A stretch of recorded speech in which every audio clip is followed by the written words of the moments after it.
When a massive alien aircraft appeared in Earth's sky, dwarfing every human-made plane like toys beneath it, global air defense systems went silent for a second. Not because they had no data, but because nothing in their databases could explain what they were seeing. Part 1.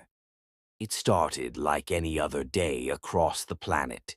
Passenger jets crossed continents, military squadrons practiced maneuvers, and research aircraft collected atmospheric data over oceans and deserts. Air traffic control systems were calm, predictable, and routine, until a single anomaly appeared over the northern hemisphere. At first, radar operators assumed it was debris or a malfunction. The object was too large to be a plane and too structured to be a natural phenomenon. But within minutes, the anomaly became undeniable. A colossal shape was moving through the upper atmosphere, casting a faint shadow across cloud layers far below. As it descended slightly into clearer airspace, it revealed itself. It was an aircraft, but not human. Its scale was unimaginable. The structure stretched across kilometers, smooth and layered like it had been grown rather than built. A soft, pulsing blue energy surrounded it, stabilizing its motion. Strange geometric patterns moved along its surface, constantly shifting as if the craft itself was alive or processing thoughts. Emergency protocols activated worldwide. Within minutes, the most advanced fighter jets and reconnaissance aircraft were scrambled. Nations that rarely cooperated suddenly shared tracking data in real time. Whatever this was, it was beyond political borders. Human aircraft approached the object cautiously. Pilots reported visual contact first, followed by overwhelming instrument interference. Their screens flickered, but their eyes confirmed the truth. The object was real, massive, and silent. Then, without warning, every communication channel, radio, encrypted military frequencies, satellite uplinks, was overridden by a single voice. It was not spoken in any known language, yet every pilot understood it perfectly. "We come in passage, not in war." The words echoed directly in their minds, bypassing technology entirely. A human air command officer responded immediately, forcing calm into his voice. "You are entering restricted airspace. Identify your origin and change course immediately, or we will respond."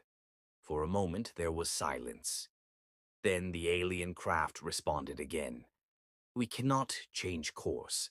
Our path is necessary for survival." The human fleet tightened formation. Weapon systems were armed but not fired. No one wanted to trigger a conflict, but no one could ignore the scale of the threat either. Scientists on the ground scrambled to analyze the energy readings. The craft wasn't just large, it was part of something larger. Scanners suggested multiple connected structures behind it, possibly a fleet or a migration formation traveling through space. Suddenly, the alien ship reduced speed. A holographic projection emerged from its surface, expanding into the sky above the human pilots. It displayed a star map, distant galaxies, orbital paths, and a long trajectory crossing into the solar system. Then the message became clearer. This was not an invasion. It was a relocation. Their civilization was moving. A dying homeworld, collapsing ecosystems, and irreversible cosmic instability had forced them into exile. Earth was not their target. It was simply along their path. The human command faced a critical decision: allow passage of an unknown megastructure through protected airspace, or risk first contact turning into interstellar war. Tension filled the skies as both fleets hovered in silence, neither advancing, neither retreating. And then, the alien craft made a final gesture. It stopped completely, waiting.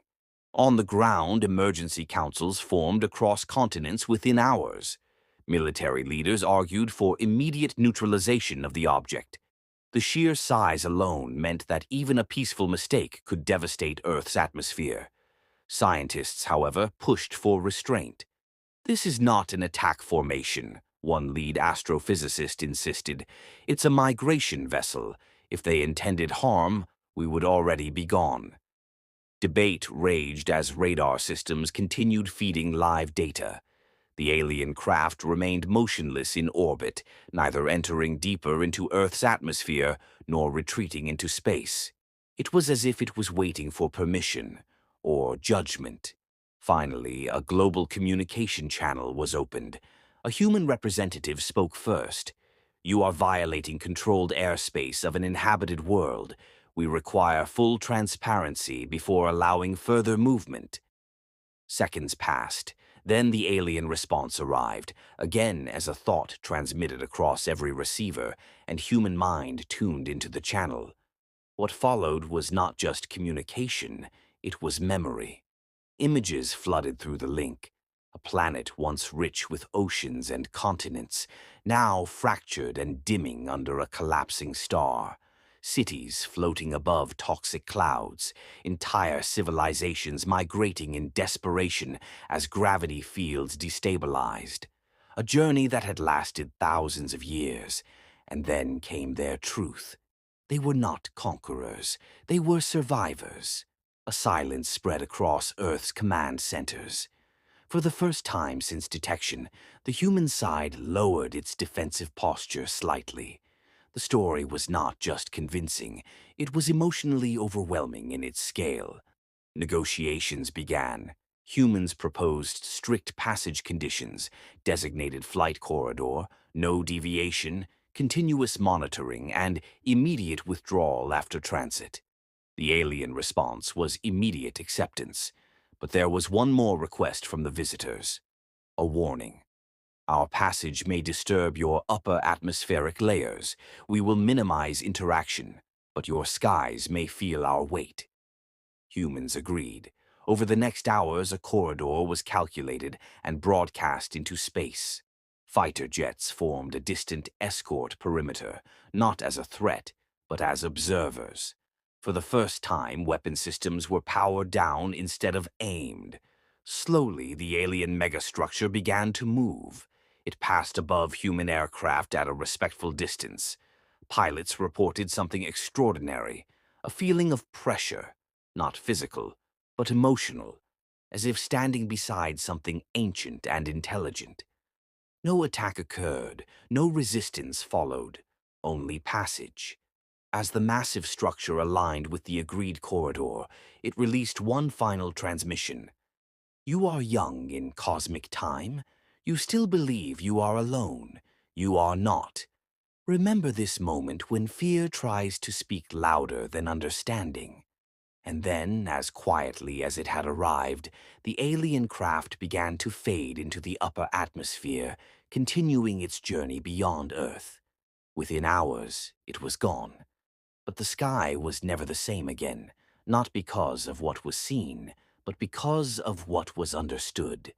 Humanity had looked at the unknown and chosen negotiation instead of destruction.